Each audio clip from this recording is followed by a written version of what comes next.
welcome. Yeah, so this is a Arbitrum powered RnDAO organized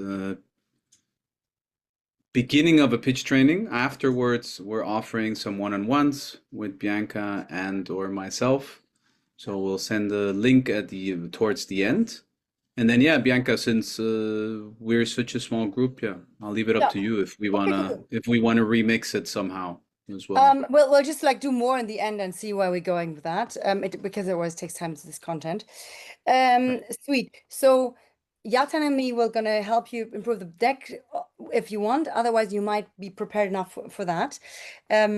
So this is Pitch Chunky, my vibe. So Yatan and me, we know each other for 10 years and we've worked intensely for accelerators and incubators and anything like startups related for like more than a decade and seen that internationally. So we have we've seen many pitch decks together. Um, and so I'm going to speak most of the time. So who am I? Who is this Bianca person? And thinking that she can tell me anything about pitching. My kind of background is that I used to be an actress. I studied acting many years ago, role plays, but I've never really worked as an actress because I'm kind of a shitty actress, to be honest. But the more context for my now, like job is that I'm stemming from a very nerdy techie family. Um, and so these are my parents, we're Germans. We're like have zero sense of humor. But one time a year, when everybody dresses up in costumes, then when Germans get funny. Both of my parents are actually electrical engineers, so they're like on the tech side of things. And this is their choice of costume. So Tetris and Sudoku. The year after, my mom sold herself for many weeks a full body mobile phone, like with the display and the kind of numbers. And my dad was the telcos of 1995. And normal people choose cats and cowboys as a costume. No, my parents say, let's go as data formats. And then they showed up as GIF and JPEG as a kind of choice of costume. So you can have an idea about the level of nerdiness that I grew up to. Yep. Both my brothers are now developers. They used to spend their life in cellars doing LAN parties. You can see here, Bianca being 14, the computer isn't even switched on. So I'm just pretending to be part of this all tech family.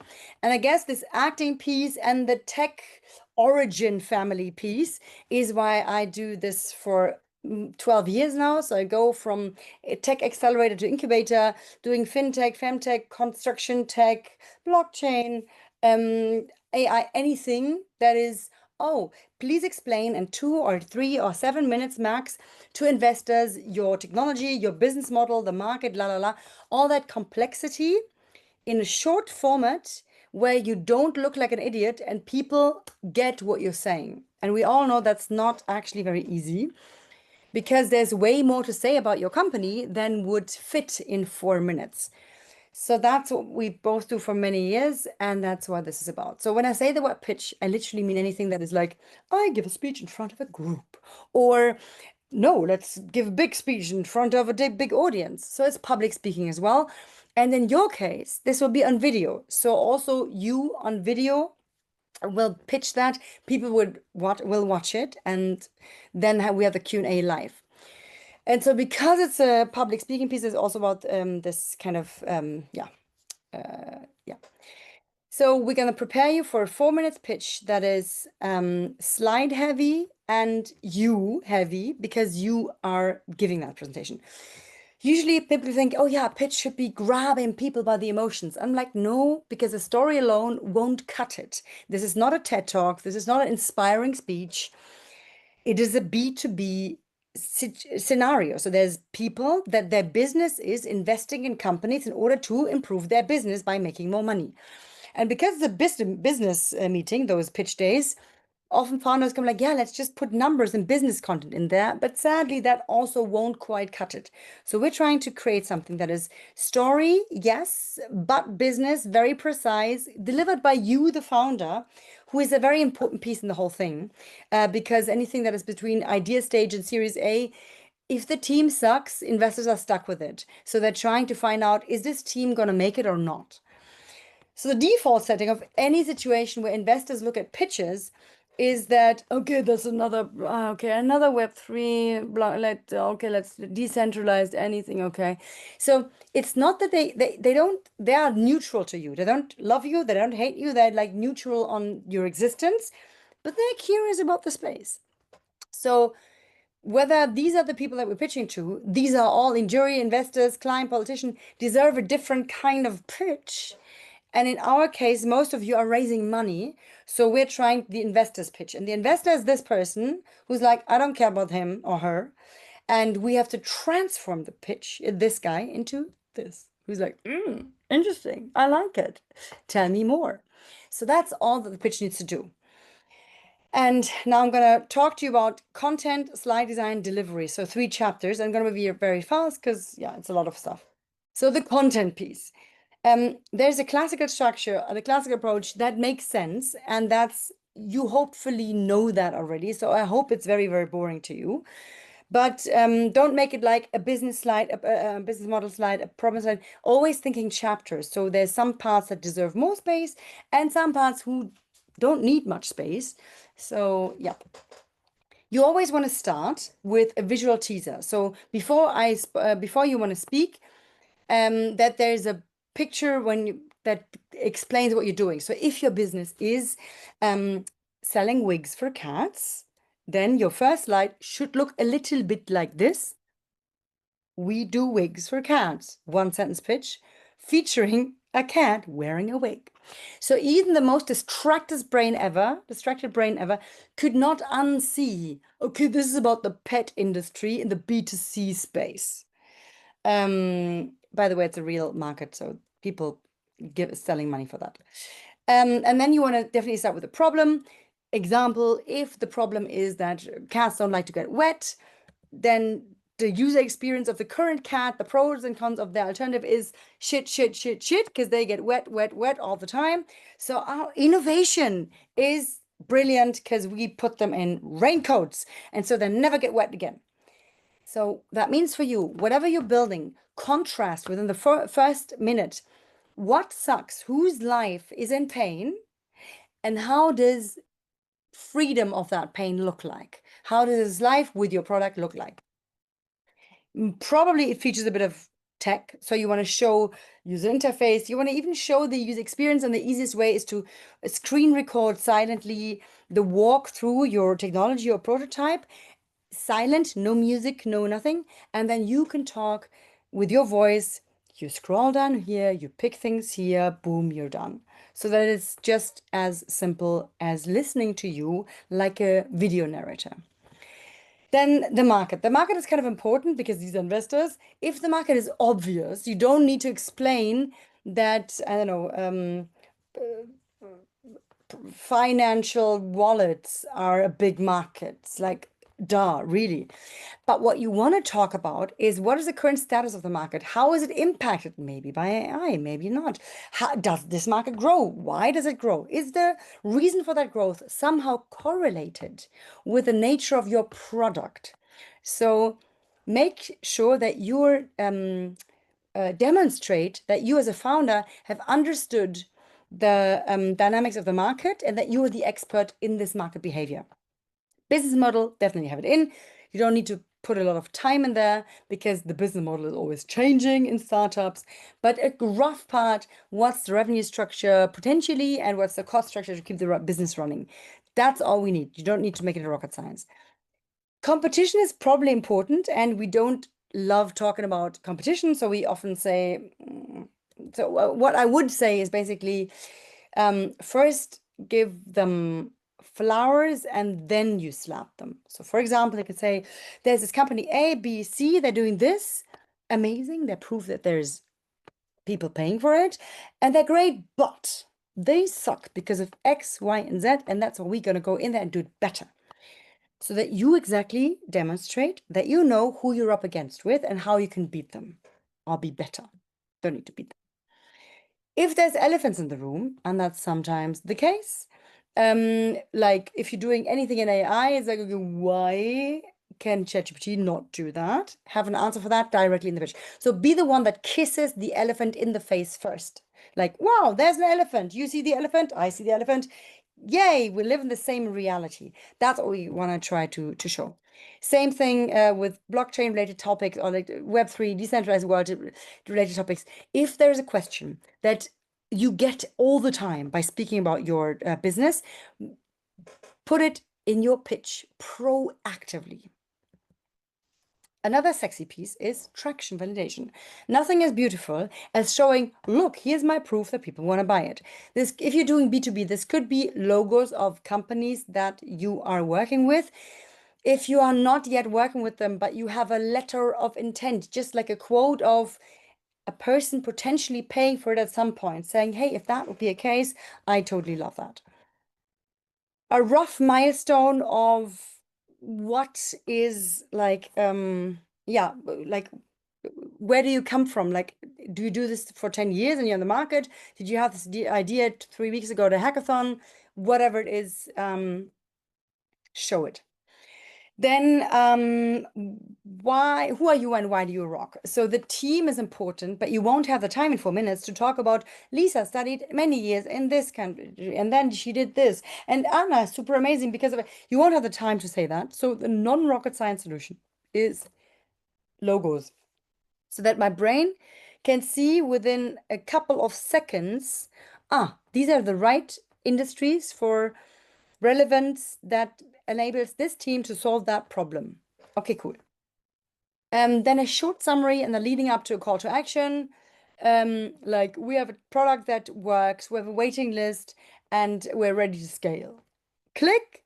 And now what I want from you is a warm introduction to the CMO of Unilever. Or what I want from you is we are filling the last 2 spots of our pre-seed round. There's 2 tickets left. Hit me up. I'm over there. Whatever you want from that situation of people listening to you, put it at the very end and make it as specific as possible because chances are high that people want to get involved with you, but give them specifics. Don't end with like, okay, thank you for listening. Any questions? That's like people are like, oh, I don't know what to do, so I'm just going to be silent. So that's the normal order of any pitch that you've ever kind of given on. Okay, so that is this. But because people that come to pitch events give pitches all the time, there's this concept of the pitch bridge, meaning investors see this all the time, so they're smart and their brain have this kind of scan feature that they see relevant or not. Okay, I can check my emails for 5 seconds.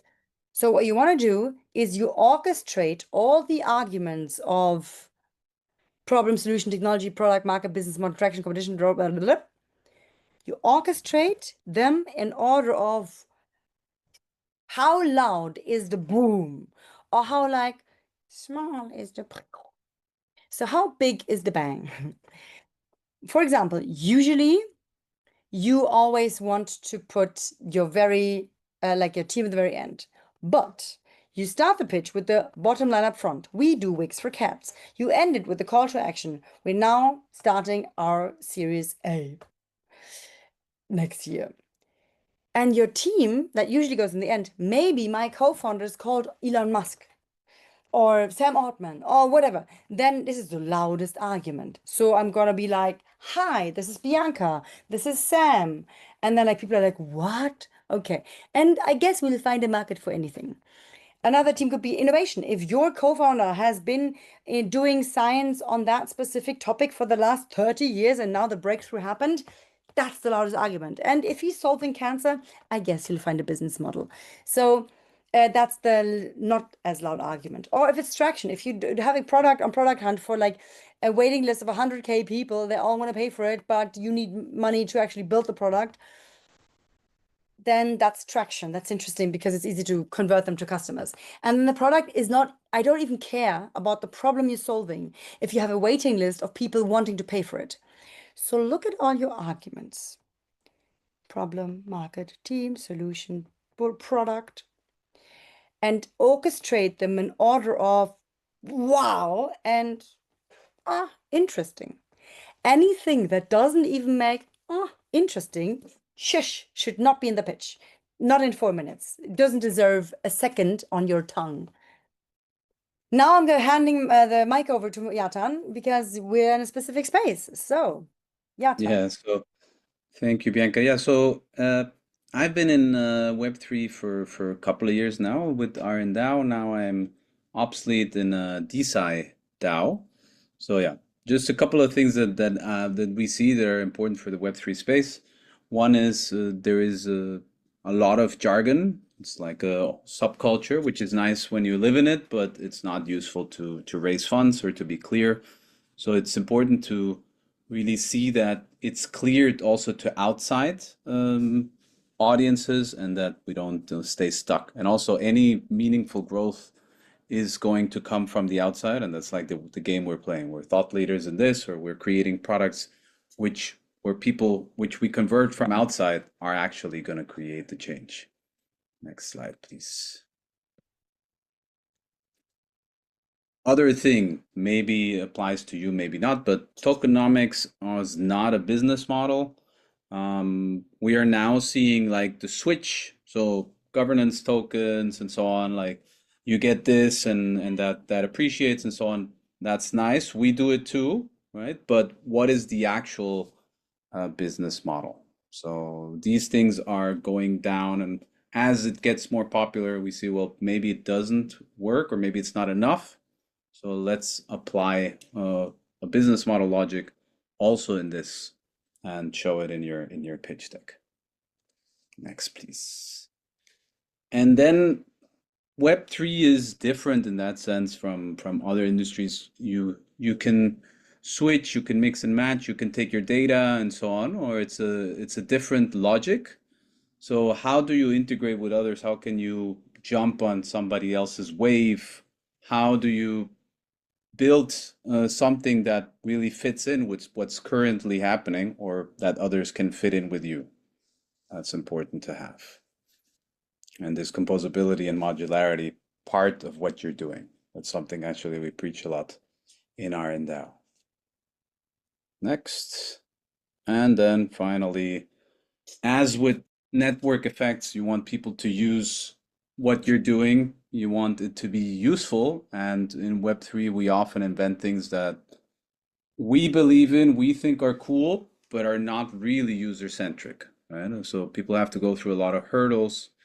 And for this, building in public, building a community around what you're doing, showing people what you're doing, and creating fans, but also creating feedback loops where you're actually helped to make something that's would even be hopefully useful to somebody who doesn't know so much about Web3 is more useful than ever. And we're going to see more and more scrutiny as the space grows and people are expecting, like let's say better level or higher level of UX, and this can be very, very helpful. So you will need champions, build in public, if you can.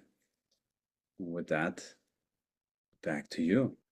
Thank you. That was end of part one content. Now you know what should go content-wise in there. Now let's talk about the superficial looks of it. So slide design, because you will have to create slides. You will never stop pitching because even if you sell your company, you still have to pitch that shit at some point. So, so PowerPoint is your very best friend.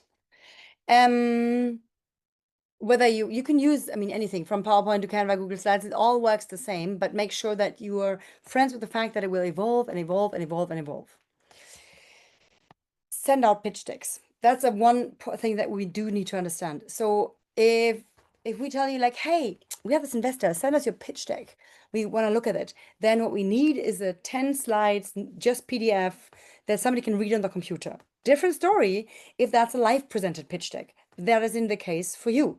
So you right now, there's a person in a screen, Bianca, talking to you. And there's the pitch deck, the current slide, with it at the same time.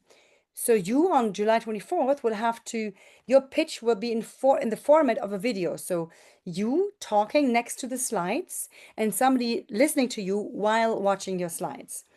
This is a different animal than the setup pitch deck because that needs lots of text. Somebody can read.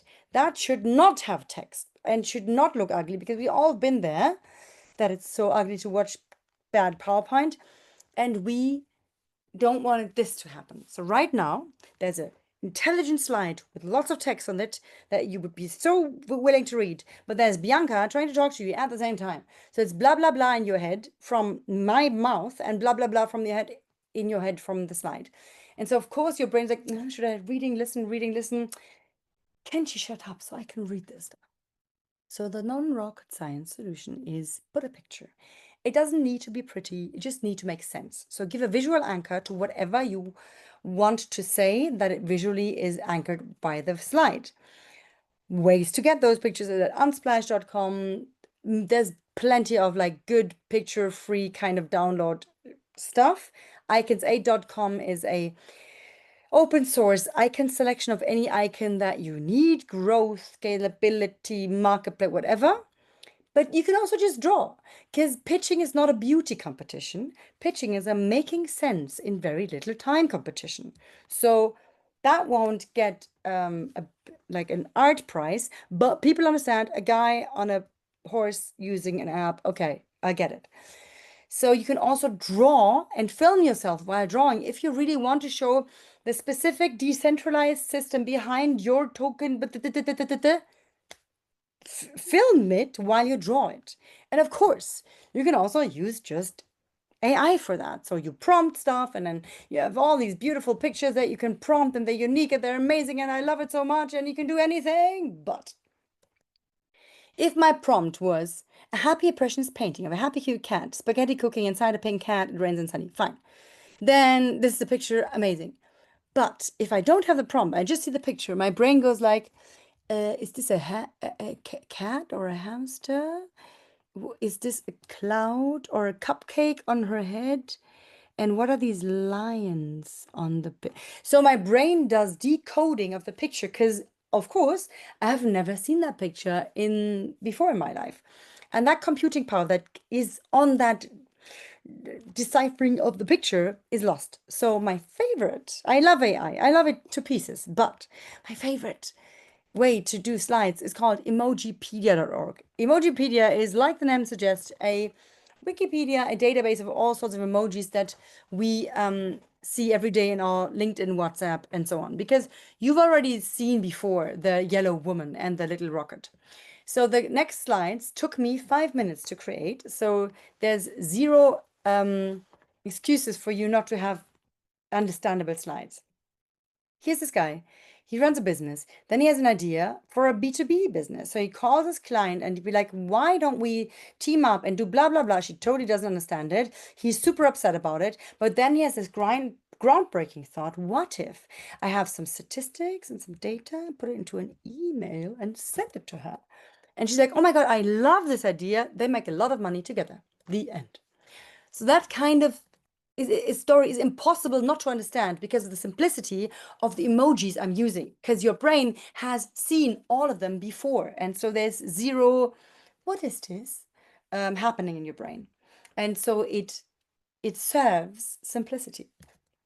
If you say, yeah, but my thing is too diverse and I'm more sophisticated, and I don't want to use emojis, there's a thing called humans3a.com. It's a mix and match illustration library, and it basically can choose skin color, you can choose cultural, anything. It's very you can diverse personalities pre-designed for free if you use the small PNG for you, so you can use it for your PowerPoint. If you say yes, but our stuff in Web3 world is so complex, then I sometimes get sent these slides, and I'm like, sweetheart, you put so much work into this slide, but it's awful. So even if, let's assume integrated defense acquisition technology and logistics lifecycle management systems are the topic of my dreams. Even if that would be the case, I talk about this, my audience is here, and I cannot decide what there is in their mind at the moment. Your job is to put blinds on the mind of your audience, so that you decide what happens now. And with a slide like this, you can't, because you can't choose where they're looking at. So I do not want to tell you, hey, it's 4 minutes, just dumb shit down, just do an emotional trailer of your product. No, fuck no. These people are investors that want to invest in the decentralized Web3 space. So please don't dumb it down, but make it complex, but not like this. So if you want to have that ugly slide, at least do this. Up it's here about that. The middle part is about this. The lower part is about this. But we only care about A because of B, then C, followed by D. So that you lead where they're looking at all times. So yes, complexity. Feed us complexity, but build complexity up one step at a time. That means you can have plenty of slides within 4 minutes because you have the magical clicker power and you can click every part where it's animated. So you decide what happens now. And if you ever present on a conference, make sure that you have one slide per animation, because if you use PowerPoint animation, it might actually not work.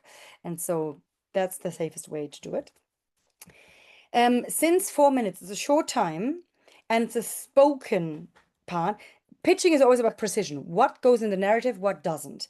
But it's spoken word precision because it's speaking. You can fit 200 slides in 2 minutes, but you can't speak for 20 minutes in 2 minutes. So what word deserves a spot on your tongue is a crucial question for your pitch. Worst case is you've just created some slides and you talk along the slides and then oof, the time is over. So at least use the moderator's notes and then say, okay, what is on that slide? When the penguin comes up, I talk about competition because you know way too much about your startup than you could possibly fit in 4 minutes. That's okay. That's amazing. But sadly, you only have 4 minutes. So we have to throw things out, which means write a script. Put the intellectual decision of what goes in, what goes out beforehand. Don't expect yourself to just like wing it and come up with exactly the right amount of things that just enter your head by accident. Don't rely on your improvisation skills when it comes to a time-boxed pitch. And when I say write a script, I don't actually mean write a script, because if you write a script, you're like, type. Good morning, ladies and gentlemen, type. I hereby would like to suggest you to look at the innovation of blah, blah, blah, blah, blah. Whatever I'm typing is creating written language, but we are in the spoken word. So what you want to do is, I know how it feels to write a script. Yeah, please write a script. And bear with me. Please don't write it, but speak a script. So you take your phone, I hit record, blah, blah, blah, blah, blah, my pitch, blah, blah, blah, blah. Oh, 4 minutes is over. And then I hit speech to text, and then I'm ending up with a script that is based on how Bianca uses language, how Bianca speaks, because Bianca speaking sounds very different than Bianca writing. And then it's way easier to then learn it by heart again. You don't need any technology for that. You can just use the dictator's notes, and then you can edit it. You can put buzzwords in and out. You can polish it, make it sharper. And of course, you can also ask ChatGPT to edit.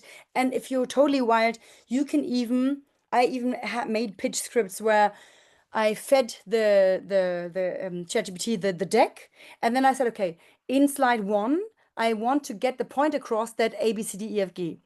I have 20 seconds for it. In slide 2, I want to get a point across that blah, blah, blah. And then ChatGPT writes a beautiful script. And then you can have that as a first part if you find it difficult to do that. There's plenty of ways to do it. Slide design, end. Now, did I put this in? I actually didn't want to talk so much. Okay, no, so delivery. This is an emotional part because you cannot cut yourself out of the situation. As humans, you always want to make sure that people, like, if I meet somebody, I like want to know, is this founder credible, or is he not? Is she a bullshit artist, or is she not? So credibility is all we thrive on, and in the default setting of this world, I want to be non-judgmental. I want to live in a judgment-free world. I don't want to judge anybody. I don't want to be judged. Will. The pitch is the incarnation of, hello, here's my heart. Now come and judge the shit out of me. And there's always this founder who puts so much work and thought and sweat and tears into this pitch. And then the jury and the audience who just randomly got invited by the organizer. They don't really know anything about it. They're like, okay. Oh, no, this will never work because Web3 is going to be out-regulated. It's so easy to be the audience or to be the investor, and too easy to find a way why it's not working. And emotionally, if that doesn't freak you out, because the risk and the danger is very real, that people will tell you, no, you suck, your idea sucks, this will never work. And if that doesn't kind of be like, let me prove you wrong, if that doesn't do anything to you, you're probably emotionally cold, or I don't know. So it's not, there is something at stake for you when you pitch, because you put you invested time in it. So we can totally, maybe I would like us to agree to, pitching is not fun. Pitching is emotionally intense, and yeah. And this is why I call it Pitch Okay My Vibe, not because I'm a hip hop fan, that as well, but it's because it should still keep your vibe alive. You should still feel like the same person they meet off stage or that they meet in the online call versus the person that just were in the pitch. So let's speak a bit about attitude. So speaking attitude. Since tech, anything in tech, is a very male-dominated field, like any field is male-dominated, I work a lot with male founders. And so usually men aren't allowed to feel anything, and that's where they're like, what? An emotion? I never felt a thing in my life. So I'm just gonna play it cool. And then they pitch their thing, and it's like, yeah, so we have this product, and we really think it's cool, and yeah, we spoke to our customers, yeah, and it's they said this, and when I speak like that and be like really cool for school, too cool for school, then my body doesn't really register that I'm afraid. But if I would speak to you like that, so your slides, yeah, they should really be visual. It's really important that it's visual. And you should really write a script also. It's really important, I guess. If I would speak to you like that, you wouldn't be able to focus for 45 fucking minutes. So being cool is the opposite of being present. The less energy you give when speaking, the more safe you are, because you don't invest a lot of energy. So if people are like, well, yeah, let's see, I don't know. It's easier to keep a shell around you so that nobody can hurt you. The more you like, okay, so this is where, and the more you get, like, you open up and throw vulnerability at there, or like be present, the more people can actually connect to you. But the more danger you will also feel. But the least you can do in the 4 minutes is show up and uh, ausliefern. Like I don't know. You can't change the fact that they will say and have an opinion about that. So show up there. One thing that helps me for showing up, if I understand the social architecture, because I'm a person that like leans towards anxiety, I'm very easily to make insecure. I have like lots of issues and like scaredy cat issues. And so when I talk to Yatan in a call, he says something and my face goes like, okay. If I speak, his face goes like, okay. So in human communication, usually the face gives recognition signals of like, I get it, I don't agree, I like agree with you. And our mirror neurons, our brain thrives on that feedback. So our brain is constantly scanning faces around us to see, are they enemy or friend? Are they with us or not? Do they get it? Are they... So that scanning of faces, of course, doesn't suddenly stop when you're pitching or when you're on a stage. But when you speak on a stage, the faces that was like, a second ago, suddenly become this. And of course, your mirror neurons tell you like, ooh, after scanning all the faces, Bianca, I have to report back to you that what you say has to be really boring because they're really looking bored, and I think you're doing shit, and I think that you suck too. So suddenly, all our insecurities, childhood traumas become very loud once you're on a stage. But the look of the face of this person has, inshallah, nothing to do with you and the content, but just with the social architecture of the situation, one-to-many communications. If this is on camera, it doesn't get better, because right now I switch off my camera, so I don't see you, I don't hear you, I don't even know whether my Wi-Fi still works. So Because of that, sometimes there's like Zoom calls were like, oh, let's switch on the cameras and let's see all the faces. But still, if I do that, then I don't know, does she do online shopping at the moment? Does she answer an email to her plumber? I don't know if she's there. So however you twist and turn it, presenting to people is scary. And there's nothing you can do. You can only power through it anyway, because there's nothing you can do to actually make it feel less scary, because the danger is real. The danger of somebody not listening or judging it or finding it shit, even though he or she didn't even understand it, very real. And since we have 2025 and you have to be authentic, like how on earth should you be authentic? And so since we are not on a stage, but we are in a digital setting, the main dominant piece of data that they get from your pitch is your voice. So own your space acoustically.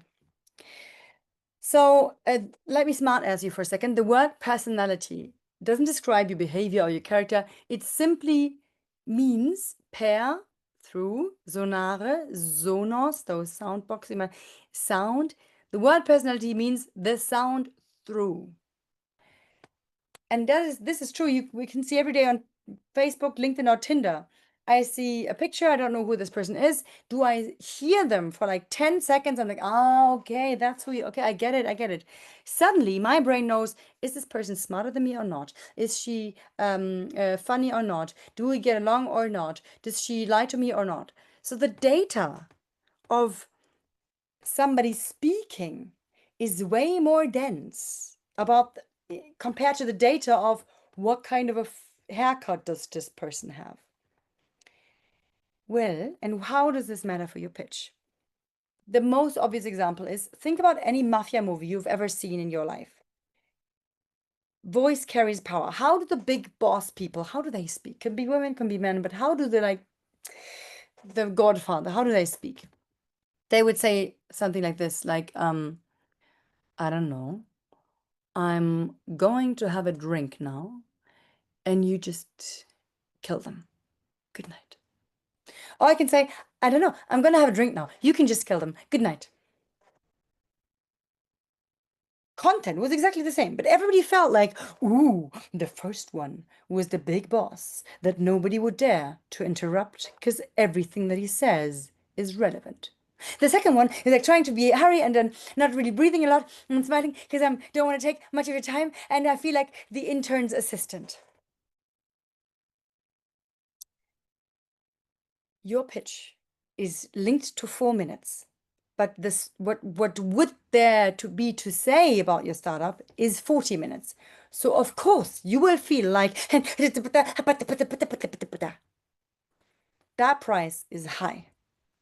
So the reason why I'm pushing you, write a fucking script, is that you make the intellectual process of what goes inside the pitch and what goes outside the pitch, that you make that prior to the moment. And that also means that you have to have the guts to not be like, hello, so here's my investor, because socially, the social hierarchy might be that they're the investor, you need their money, but the competence hierarchy is that you should be in the shoes of authority, and that's really important, especially in your space. All the investors that come probably know a fraction about the Web3 space than you do. They understand maybe a fraction about what you understand. So you are in the level of authority. And no, authority doesn't have really a good reputation. We rather want to be on eye level and flat hierarchies and la la la la. But I would claim that authority is an act of love. It's a very warm thing. If I speak to my children, every person that interacts with children would be like, there's a car, here's a street, you stay right here and you wait. If I would say, hey, there's a car, there's a street, so you stay right here, wait, okay? Goes in here, goes out there. You want to be the person like, don't worry, I know how this space works. Web3, I was born with it. Take my hand, I'm gonna take you through the dark forest of that financial revolution, of that revolution of the digital sphere. So you should not shy away from making this warm authority being felt. We talked about men's problems. Of course, there's also women's problems. So in speaking, there's this thing called level of indifference, and that's the voice that we as humans have by design. Like Mother Nature gave that voice to me. So you usually hear that voice when you're on the phone. You're like, yes, yeah, I'm still on the line. Yep. So I have to concentrate for a second. So my voice, the voice that I physically have, is somewhere here. So if I would speak to you in that voice tone, it would be probably easier for you to listen to me. And maybe even it's way better for my body to actually produce this sound, because that voice is less work for my body to create, because that's the voice that I actually have. But I'm a girl and I want to be liked and thin and pretty.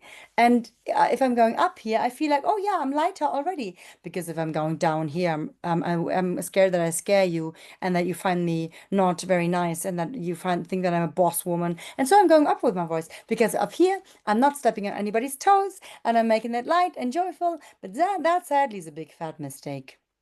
So you cannot sound competent when you're smiling and giving a presentation like that. Whatever you say, you will sound like a service agent. So please don't do it, especially not when you're a woman. It's counterintuitive because we get told, oh, you sound arrogant. Can you smile more? Fuck that. You have to ignore it. It doesn't serve you. It was never designed to serve you. So have the guts to be with the voice that you actually have. It's not about the deeper, the better. I don't tell you, hey, just reenact the mafia boss. No. Observe yourself. How do you personally speak? What words do you use? What sound you make? If you're speaking with people that you're like super familiar with, that, for example, siblings, like your sister, your brother. My brother I cannot lose his love. He's my brother, whether he likes it or not. So how do I speak to my brother? I would probably say, Alex, gib mir bitte mal das Apfel. Alex, danke schön, der Apfel. Okay, danke. I would never say, Alex, kannst du mir einen Apfel bitte geben? Alex, der Apfel bitte, ja? Nobody would speak like that to their sibling. So observe yourself. And this is how I sound. This is what I say. This is how my body feels when I'm not afraid. And then you copy yourself and you reenact the version of yourself as if you're not afraid, even if you're shitting your pants at the moment. You pretend you reenact that person that you're not.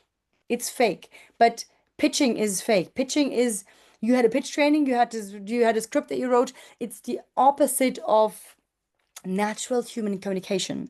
So don't look for authenticity in your pitch moment. It's not. It's a performing piece of art with a business goal attached to it. Then contextualize your sound to your meaning. So this is a script from an original pitch. Kami is a solution that allows you to create a meal like in a cafe. No, sorry. Kami is a solution that allows you to create a meal like in a cafe, but without cooking. Hey, what? Kami is a solution that allows you to create a meal like in a cafe, but without the cooking. Oh, okay, it's like this, but without the other thing. Our ARR is 1.5 million, and we have a year of growth is 6 times that. Huh? Our ARR is 1.5 million, and we have year-of-year growth is 6 times that. Oh, you're growing fast. So you want to inspire your audience's evaluation acoustically. A few last to-dos, not to-dos. Don't speak too fast, something I personally work on still.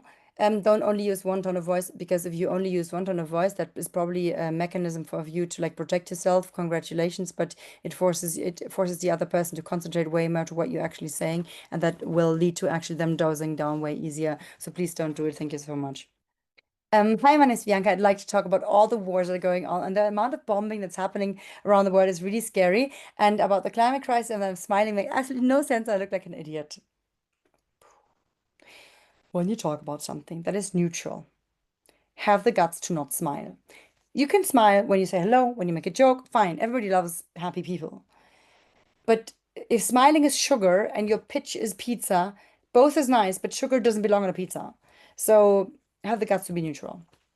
And understand that right now, like the sound of my voice, you heard it now for almost an hour. So the dominant version of your pitch is the sound. Make sure that the sound quality is good. Make sure that the room is quiet, and maybe even invest $20 for a microphone. It actually is worth. So it's more, think of it more like a radio show that you're hosting. Filler words. Let me just steal 2 minutes. It's kind of like that.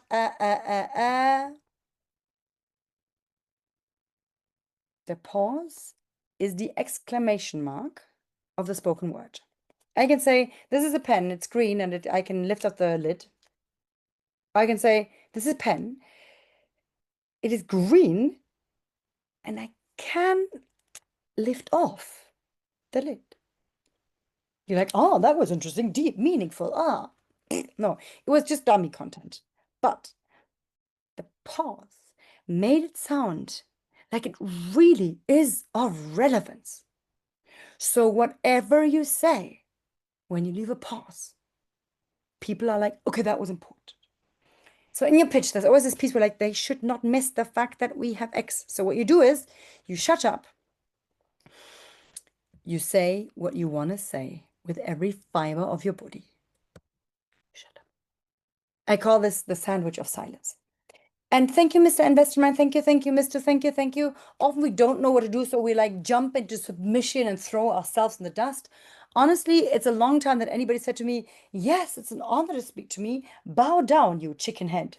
Rarely happens. So meet people on eye level, even if they're like the head of the multi-billion-dollar family fund.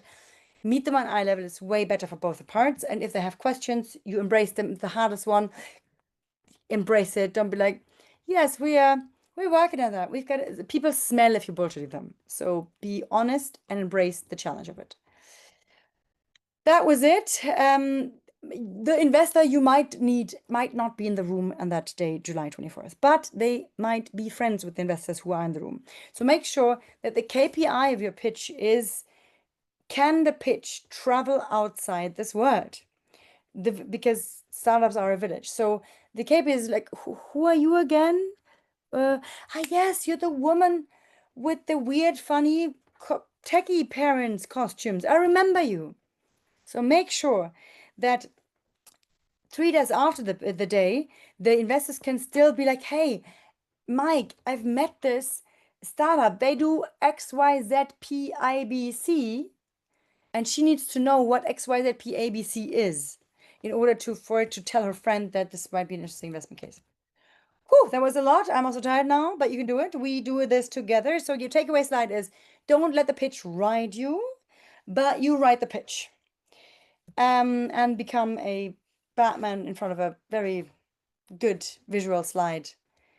Yeah, doing that. Thank you for listening. Whew, and we're like 5 minutes. Oh, and there's more people coming. And Sebastian is new, and Alexa, hello. Thank you, Maduri. Thank you also. We have 5 minutes left. It's basically for all your questions, what you need. So you can sign up of the one-on-ones, but is there anything that is unclear or that you want to speak about?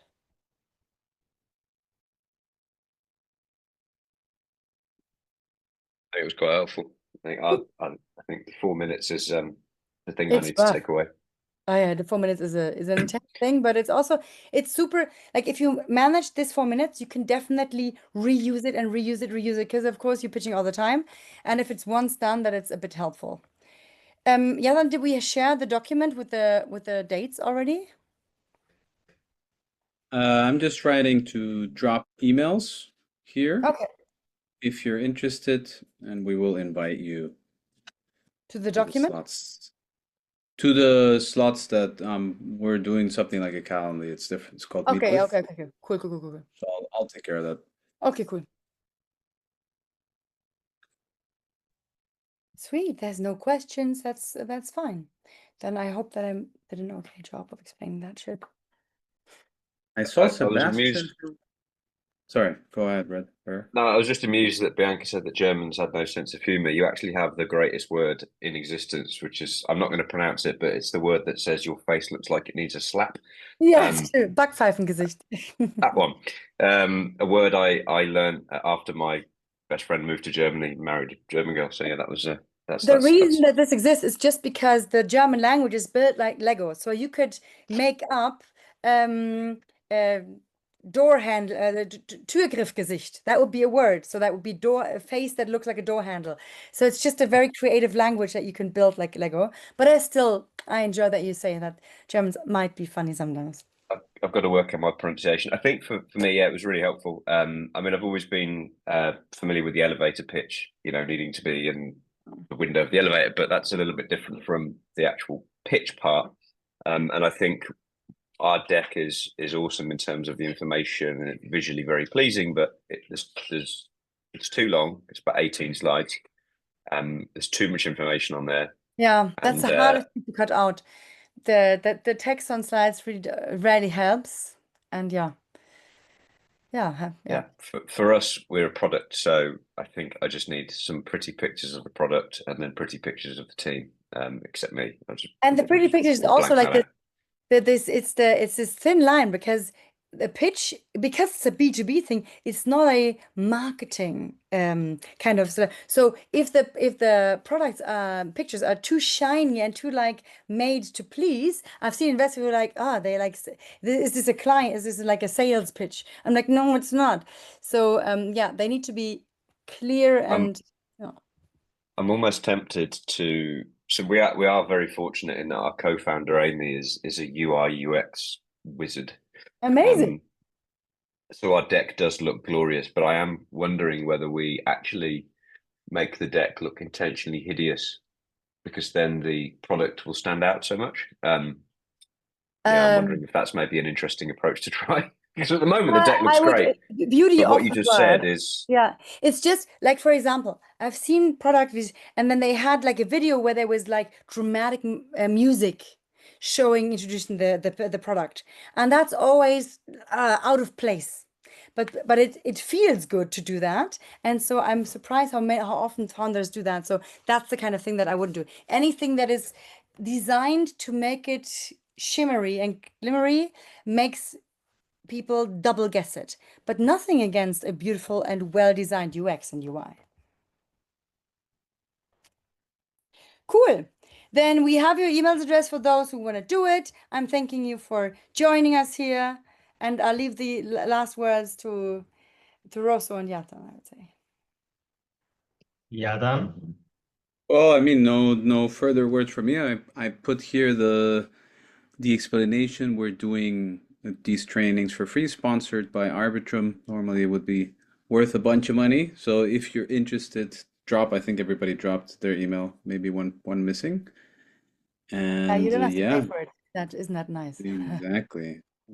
So yeah, there's gonna be the pitch day in about a month. I think there's gonna be a different thing. So if you leave your email here, you'll know about everything else. If you didn't, you'll know if you are registered in one of the Luma events. So please register on the pitch day one.